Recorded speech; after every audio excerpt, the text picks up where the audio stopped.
Praise the lord. ప్రభు అయిన యేసుక్రీస్తు నామంలో మీ అందరికీ మా హోసన్నా మినిస్ట్రీస్ తరపున హృదయపూర్వకమైన వందనాలు తెలియపరుస్తున్నాను. ప్రభు ఈ దినమంతా విశేషమైన కృప మీకు సమృద్ధిగా అనుగ్రహించునుగాక. ప్రియులారా, పరిశుద్ధ గ్రంథంలో అనేక మంది దైవజనులను ప్రభు పిలిచిన ఆ పిలుపుని మనం చూస్తాము. స్వయంగా ప్రభువే వారిని పేరు పెట్టి పిలిచిన అనుభవాలు, దేవదూతలు కొందరిని పిలిచిన అనుభవాలు, దైవ సేవకుని ద్వారా ప్రభు పిలిచిన అనుభవాలు, ఇవన్నీ పరిశుద్ధ గ్రంథంలో మనం చూస్తూ ఉంటామండి. ప్రత్యేకంగా దేవుడు కొందరిని పిలిచిన ఆ పిలుపును మనం గమనించినప్పుడు అందులో దాగి ఉన్న కొన్ని ఆధ్యాత్మికమైన విలువల్ని మనం నేర్చుకోగలుగుతామండి. ఎందుకంటే సాక్షాత్తు సర్వశక్తి కలిగిన దేవుడే పేరు పెట్టి వాళ్ళని పిలవడం అనేది ఒక గొప్ప దీవెనకరమైనది, ఆశ్చర్యకరమైనది, ఆశీర్వాదకరమైనది కూడాను. చూడండి, పరిశుద్ధ గ్రంథంలో మనం మొదటిగా అబ్రహామును పిలిచినప్పుడు ఆ పిలుపులో ఉన్న రహస్యాన్ని మనం ధ్యానించుకుందాం. అదేంటంటే, ఎందుకు దేవుడు అబ్రహాముని పిలిచాడు? కారణం లేకుండా ఆయన ఎవరిని కూడా పిలవడు కదా. అలాంటప్పుడు అబ్రహాముని పేరు పెట్టి ఆయన పిలవడంలో ఉన్న రహస్యం ఏంటి అనేది మనకు పరిశుద్ధ గ్రంథంలో సుస్పష్టంగా వ్రాయబడిన మాటలు, మనం నేర్చుకోవడానికి, నడవడానికి బాటలు. మీరు 12వ అధ్యాయం 1-2 వాక్యాలని చాలాసార్లు చదివి ఉంటారు. కానీ అందులో ఒక చిన్న విషయం మనం ఈరోజున గుర్తించగలిగితే, నేను ఆ వాక్యాన్ని చదువుతున్నానండి. నీవు లేచి నీ దేశము నుండి, నీ బంధువుల యొద్ద నుండి, నీ తండ్రి ఇంటి నుండి బయలుదేరి నేను నీకు చూపించు దేశమునకు వెళ్ళుము. 2వ వాక్యం అండి. ఈ మొదటి వాక్యానికి 2వ వాక్యానికి చాలా అనుబంధం కనిపిస్తుంది. ఎందుకంటే మొదట ఒక ఆజ్ఞ ఇస్తూ ఆ ఆజ్ఞ అనుసరించిన ఎడల కలిగే ఆశీర్వాదం ఏంటో ఈ 2వ వాక్యంలో మనం చూస్తాము. నీవు అలా నేను చూపించే దేశానికి వెళితే, 2వ వాక్యంలో, నిన్ను గొప్ప జనముగా చేసి నిన్ను ఆశీర్వదించి నీ నామమును గొప్ప చేయుదును, నీవు ఆశీర్వాదముగా నుందువు. ప్రియులారా, చూడండి, ఇక్కడ ఎందుకు దేవుడు అబ్రహాముని పిలుస్తున్నట్లు, ఆయన సంకల్పమేమో అబ్రహాముని ఆశీర్వదించి ఆయన నామమును గొప్ప చేసి అతనిని గొప్ప జనముగా చేయాలన్నది దేవుని ప్రణాళిక, దేవుని యొక్క ఆలోచన. ఈ ఆలోచన నెరవేర్చబడాలి అని అంటే అబ్రహాము తన ప్రజలలో నుండి ప్రత్యేకించబడిన వాడు కావాలి. అంటే దేవుడు అబ్రహాముని పిలవడంలో ఉన్న ఆంతర్యం ఏంటంటే, అతడు ప్రత్యేకించబడిన వాడిగా బ్రతకాలి, అతడు ఏర్పరచబడిన వాడై ఉండాలి. ఆయన తన స్వజనులతో, సొంత సాంప్రదాయాలతో కూడా మింగిలి అయి ఆ దిశగా నడిపించబడుతూ నేను లోకం ఒకటే అన్నట్లుగా ఉంటే దైవ దీవెన అతనిలో ప్రత్యక్షం కాదండి. మనలో కూడా చాలా సందర్భాల్లో ఒక ప్రత్యేకమైన జీవితాన్ని మనం అపేక్షించక దైవ దీవెనలు కోరుకుంటుంటామండి. నేను ఘనతగా ఉండాలి, నేను దీవెనకరంగా ఉండాలి, నేను ఆశీర్వాదకరంగా ఉండాలి, మా వాళ్ళ మధ్యలో నేను ఒక గొప్ప సాక్షిగా ఉండాలి. మంచిది. అయితే అంతటి దీవెన పొందుకోవడానికి మనలో ఉన్న ప్రత్యేకత ఎలాంటిది? చాలామంది దైవ దీవెనలు పొందుకుంటారు, కానీ ఆ దైవ దీవెనలు వారిలో ప్రత్యక్షపరచబడవండి. ఎందుకంటే లోకముతో మింగిలి అయి ఉన్నందువలన, లోకస్తులతో కలిసి ఉన్నందువలన ఆ దీవెనకరమైన బ్రతుకు ప్రత్యక్షం కాదండి. మా ప్రార్థనా మందిరానికి ఒక ఆయన వస్తాడు. ఆశ్చర్యమైన సంగతి ఏంటంటే, అతడు ప్రార్థనా మందిరానికి వచ్చినప్పుడు మాత్రమే క్రైస్తవుడు అనుకోవచ్చు అతన్ని. మిగతా రోజుల్లో కానీ, మిగతా సమయాలలో కానీ, అతను ఉద్యోగం చేసే చోట కానీ ఇతడు క్రైస్తవుడు అనడానికి ఆధారాలు కూడా కనబడవండి. అతను చెప్పుకుంటుంటాడు, దేవుడు నన్ను ఆశీర్వదించాడు, దేవుడు నన్ను ఆశీర్వదించాడు అని. కానీ ఆ ఆశీర్వదించబడిన వ్యక్తిలో ఉన్న రమ్యకరమైన జీవితం కానీ, సంతోషదాయకమైన అనుభవాలు కానీ మచ్చుకైనా కనిపించవు. ఆదివారం వస్తాడు, ఆరాధనలో కొంతసేపు ఉంటాడు, ప్రార్థన చేయించుకునేటప్పుడు ఇన్ని సమస్యలు చెప్తాడు. మరలా ఆయన నోటుకుండానే చెప్తాడు, దేవుడు నన్ను ఆశీర్వదించాడు అని. ప్రియమైన దేవుని బిడ్డలారా, ఒక మాట నేను మీతో చెప్తాను. అబ్రహాముని దేవుడు తన స్వజనుల ఇంట్లో నుండి, తన బంధువుల యొద్ద నుండి, తండ్రి ఇంటి నుండి నువ్వు బయలుదేరి నేను నీకు చూపించు దేశానికి వెళ్ళు, ఇక్కడ ఉండవద్దు అని ఎందుకు అంటున్నాడంటే, వారి మధ్యలో నుంచి నువ్వు ప్రత్యేకించబడినప్పుడే ఆ దైవ దీవెన ప్రత్యక్షం అవుతుంది అనే విషయాన్ని ఇక్కడ మనం గుర్తించాలండి. లోకానికి మనకు, సాంప్రదాయాలకి మనకు, లోక పద్ధతులకి మనకు ఒక ప్రత్యేకత లేకపోతే, ఆ ఏర్పాటు మనం ప్రత్యేకించబడిన వారము, మనం దైవ సంబంధమైన వారము, నేను జీవము కలిగిన దేవునిని ఆరాధించని వారము అనే ప్రత్యేకత మనకు లేకపోతే, ఆ ప్రత్యేకత కొరకే కదా మన పితరులు సింహాల బోన్లోకి వెళ్ళారు. ఆ ప్రత్యేకత కొరకే కదా మన పితరులు అగ్నిగుండంలో నిలిచారు. అందరిలా వీళ్ళు కూడా వెళ్ళి దండం పెట్టేస్తుంటే ఏ బాధ లేదు. అందరిలా వీళ్ళు కూడా ప్రార్థన మానేస్తుంటే ఏ గొడవ లేదు. అలా కాదు, లోకమంతా అలాగున్నా మేము ప్రత్యేకించబడిన వారము, దేశంలో ప్రజలందరూ అలాగున్నా మేము ఏర్పరచబడిన వారము అనే ఆ ప్రత్యేకతని కలిగి ఉన్నారు కనుకయే అనేక శోధనలు వాళ్ళు అనుభవించవలసి వచ్చిన తుది విజయం మరి ఆయన ప్రజలకే కలిగింది. అగ్ని ఓడిపోయింది, సింహాలు మౌనమైపోయాయి. ప్రియా దేవుని బిడ్డలారా, సముద్రము దారిచ్చింది, కోటగోడలు కుప్పకూలిపోయాయి, నదులు ఎండిపోయాయి. ఇవన్నీ ఎవరి కొరకు అనంటే ప్రత్యేకించబడిన ప్రజల కొరకు కాదా? మరి ఈరోజున ఈ ప్రత్యేకమైన జీవితాన్ని మనం కలిగి ఉండాలి. ఈ ప్రత్యేకతను మనం సంతరించుకోవాలి.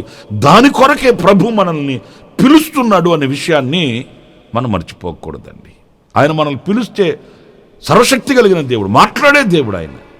మరి ఆయన పిలుపుకు లోబడి, ఆయన పిలుపును గ్రహించి, ఆయన పిలుపుకు శిరస్సు వంచి అలా ప్రత్యేకమైన జీవితాన్ని కొరకు గనక మనం సమర్పించుకోగలిగితే, ఆనాడు అబ్రహామును దీవించిన దేవుడు, అబ్రహామును ఆశీర్వదించిన దేవుడు మనల్ని ఆశీర్వదించక మానడు అనే విషయాన్ని మనం మర్చిపోకూడదండి. ఇంకొక మాట మనం గమనిస్తే, దేవుడు మోషేని పిలిచాడు. ఎందుకు పిలిచాడు అంటే, నేను చెప్పేది ప్రారంభంలో కాదండి. 19వ అధ్యాయం నిర్గమకాండం 20వ వాక్యంలో ఇలా వ్రాయబడి ఉంది, నేను చదువుతున్నాను. యెహోవా సీనాయి పర్వతం మీదకి, అనగా ఆ పర్వత శిఖరము మీదకి దిగివచ్చెను. ప్రియులారా, ఇక్కడ దేవుడు ఆ సీనాయి పర్వతం యొక్క శిఖరము మీదకి దిగి వచ్చాడట. యెహోవా పర్వత శిఖరము మీదకి రమ్మని మోషేను పిలువగా మోషే ఎక్కిపోయెను. ఇక్కడ చూశారండి, ఆయన పిలుస్తున్నాడు మోషేని. ఈ పర్వత శిఖరం మీదకి ఎక్కరమ్మని పిలుస్తున్నాడు. ఎందుకు? ఆ శిఖరము పైకి ఎందుకు ఎక్కెళ్ళాలి? ఎందుకు మోషేని పిలుస్తున్నాడు ఆయన? ఎందుకంటే ఇశ్రాయేలీయులకు కావలసిన నిబంధనలు, ఆజ్ఞలు ఎందుకివి? వాళ్ళు కుడికైనను ఎడమకైనను తొలగక ఆయన సరళతలో వాళ్ళు నడిచేటట్లు వాళ్ళ జీవితాన్ని ఈ నిబంధనలతో సరిపోల్చుకోవడానికి. ప్రియులారా, నేను ఒక్క మాట మీతో చెప్తాను. వాక్యం ఎందుకు? ఒకే మాటలు చెప్తాను. వాక్యంతో మనం సరిపోల్చుకోవడానికి, అంతేగాని ఆనవాయితీగా చదువుకోవడానికి కాదు, ఆచారంగా చదువుకోవడానికి కాదు. అసలు వాక్యమే ఉండదు దేనికంటే ఆ వాక్యంతో మనం సరిపోల్చుకోవడానికి. అంటే ఎప్పుడు వాక్యాన్ని మనం చదివినా ఆ వాక్యం మనల్ని విమర్శిస్తుంది. ఆ విమర్శకు మనం లోనవ్వాలండి. చాలామంది ఏంటంటే మా గురించి చెప్తున్నారేంటి, ఆ దేవుని మందిరానికి వెళితే పాస్టర్ గారు మా గురించే చెప్తాడండి. అసలు వాక్యమే, ఆ వాక్యంతో నిన్ను పోల్చుకోవడానికి కదా అన్నప్పుడు ఆ విమర్శనాత్మకంగా ఉన్న ఆ వాక్యాన్ని ఎందుకు ఆస్వాదించి మన జీవితాన్ని సరిచేసుకోవడానికి మనం ఇష్టపడట్లేదు? కొంతమందికి వాక్యం శుతిమెత్తగా ఉండాలండి. వాళ్ళు చేసే కార్యకలాపాలను గురించి కానీ, వాళ్ళు వెళుతున్న తప్పుడు మార్గాలను గురించి కానీ, వాళ్ళు చేస్తున్న కార్యాలను గురించి కానీ దేవుని వాక్యం వారిని విమర్శించకూడదు.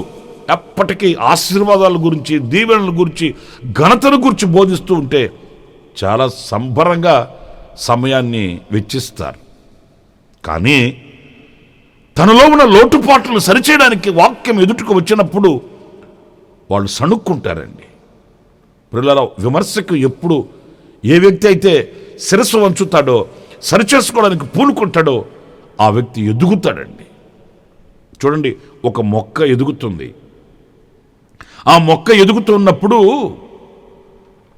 అనవసరమైన ఆ కొమ్మలన్నీ ఎప్పటికప్పుడు వాటిని మనం తీసివేస్తామో అప్పుడు ఏపుగా ఎదుగుతుంది ఆ మొక్క. మన జీవితపు అనుభవాల్లో కూడా అనవసరమైనవి, దేవునికి అయిష్టమైనవి, అసభ్యకరమైన వాటిని ఎప్పటికప్పుడు ఒక శుద్ధీకరణ మనం జరగకపోతే ఆధ్యాత్మికంగా మనం బలపరచబడలేమండి, ఆధ్యాత్మికంగా ఎదగలేమండి. అందుకే మోషేని ఎక్కిరమ్మన్నాడు.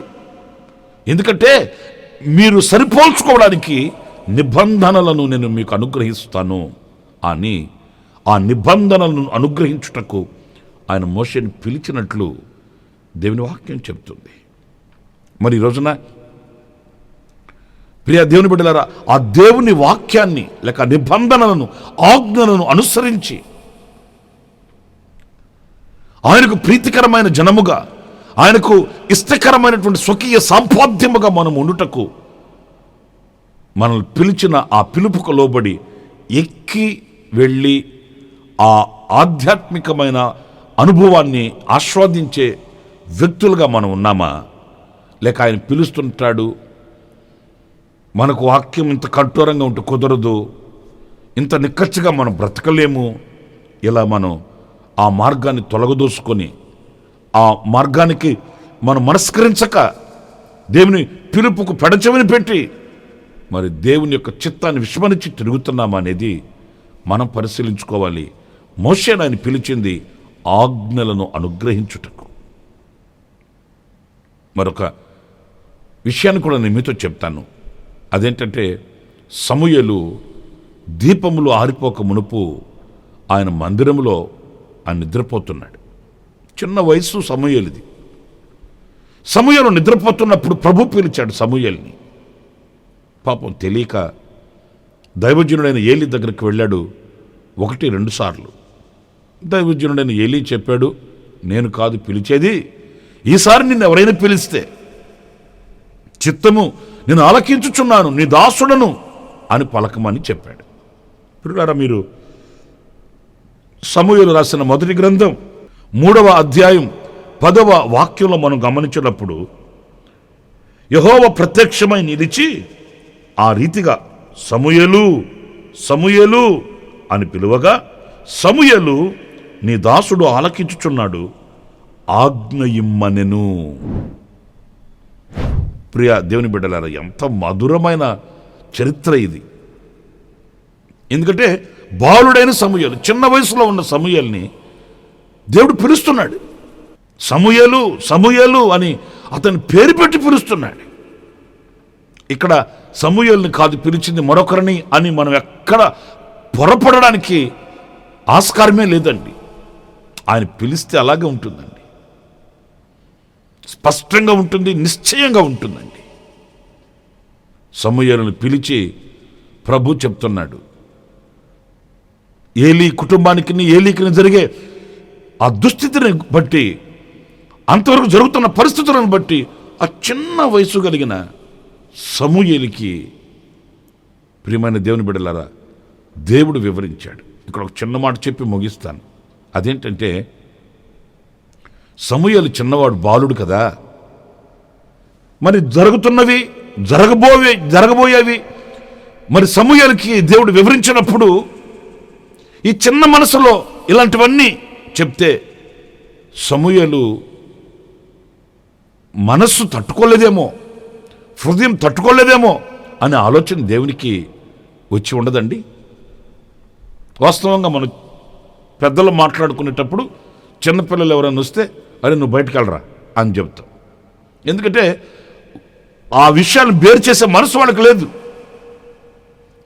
మరి అలాంటిది సమూయేలుకి ఏలీ కుమారులు, ఆ రోజు జరుగుతున్న పరిచర్య పరిస్థితులు ఇవన్నీ వివరించినప్పుడు ఒకవేళ చిన్న మనసు కలిగిన వాడు మరోలా భావిస్తాడేమో, తడబడిపోతాడేమో, భయపడిపోతాడేమో అనే ఆలోచన దేవునికి రాలేదా?